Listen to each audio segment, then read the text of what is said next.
William Toney's Funeral Home was founded in 1964 by my father, the late William Toney. Actually, I'm a fourth generation funeral director in my family. My great grandfather, the late Tom Toney, founded the business in the late 1800s.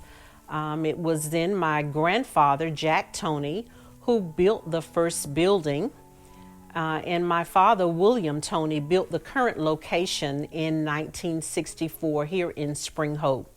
He later added a location in 1968 in Zebulon, North Carolina. So we actually began the first built the first building in 1964, where we're currently located in Spring Hope and Zebulon.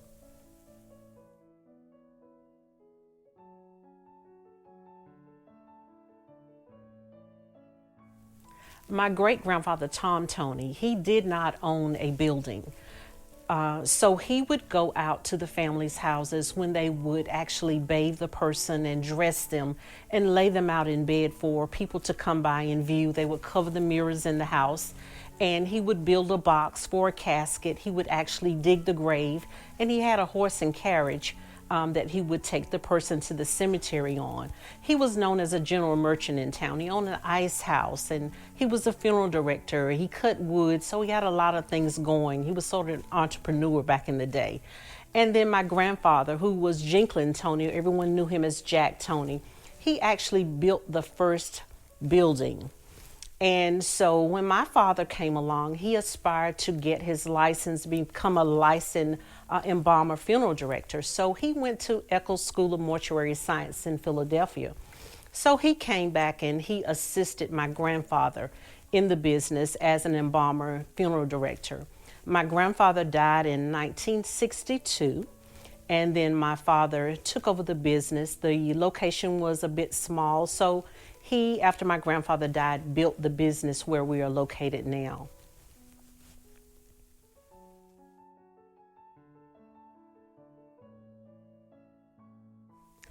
The major turning point in the life of this company was when we lost my father in 1997. I would ask my dad, what will happen if something happens to you? I felt like I could not carry on because he was the driving force of this business. And so when he died, I sort of felt like I could not carry on. I was licensed at that time. But every day I just decided to, put one foot before the other and keep trying. There were acquisition companies, of course, that came after me and my mom because she was very active in the business with us. And we just decided to keep hanging on a little longer. As a matter of fact, he would say, if anything happens to me, just sell the business. It's too much for you. But I think that, there was this little voice in the back of my head that kept saying, just keep hanging on a little longer. And so we've been here 25 years this year without him. And so I think that he is just that little angel who watches over us, and I think we've made him proud.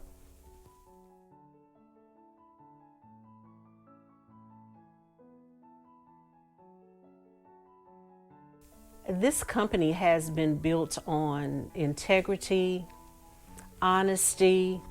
I don't think that we could have been in business 50 some years without it being built on the grounds of treating people fairly, regardless of means. If people had or if they did not have, we've always treated people with integrity and with dignity. We are about serving people regardless of means. That's always been our slogan. So it does not matter, who you are or what you have. We believe that everybody should be treated equally and treated fairly when you walk through our doors here. So that's basically what we've built our business on, is being fair to everyone, because everyone deserves to be laid to rest with dignity and with integrity.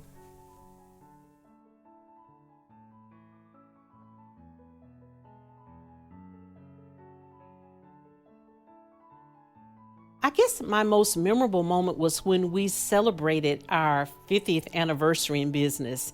and we had a big celebration at both locations. We came back together and we had a live band at both locations, and we served dinner to our the community, and we just had a big celebration to celebrate 50 years of being in business. It was a give back day to our community, and that was a great celebration. Even though my father was not here, we wanted to celebrate his legacy and for to give back to the community for trusting us and being with us through the years. So that was a very memorable moment for me, and we were honored to celebrate with the community for 50 years.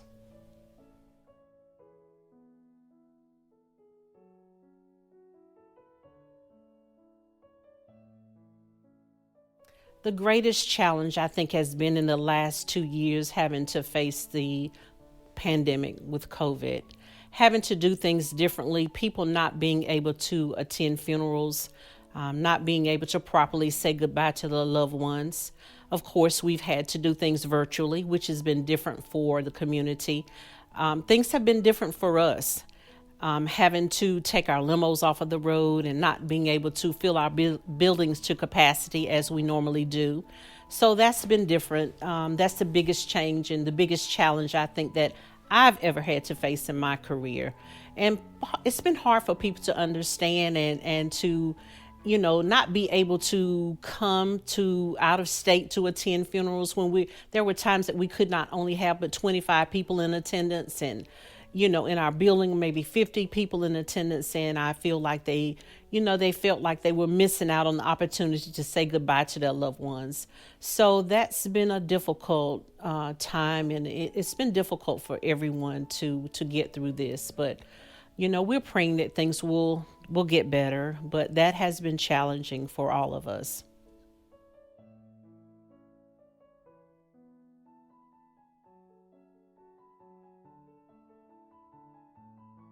I think what makes us unique in the funeral industry is the fact that this is a ministry for us. And every time we serve a family, it's different. It's a different circumstance. It's a different family. But no matter what it is, we take the family on as if they're our family. And I think that our service speaks for itself. It's our personal service that we give to people, and we become family to them. Your family becomes our family when we're serving you, and it's the fact that we too have experienced death, so we know what it feels like to lose a loved one, and we don't take it lightly. We know that this is the last thing that you can do on this side, and we don't get a redo. We can't go back the next day and redo if we've done something wrong. So we do our very best to make sure that things are done in the right way, and that this is the last thing that you can do, and that it is as perfect as we can make it be. My goal is at the end of the day that I have done something to help this family to get through this grieving process, that I have done something to help appease their pain, their sorrow, their suffering, to help carry them through this process, to make their burden so much lighter. If I've done that, then I've accomplished my goal.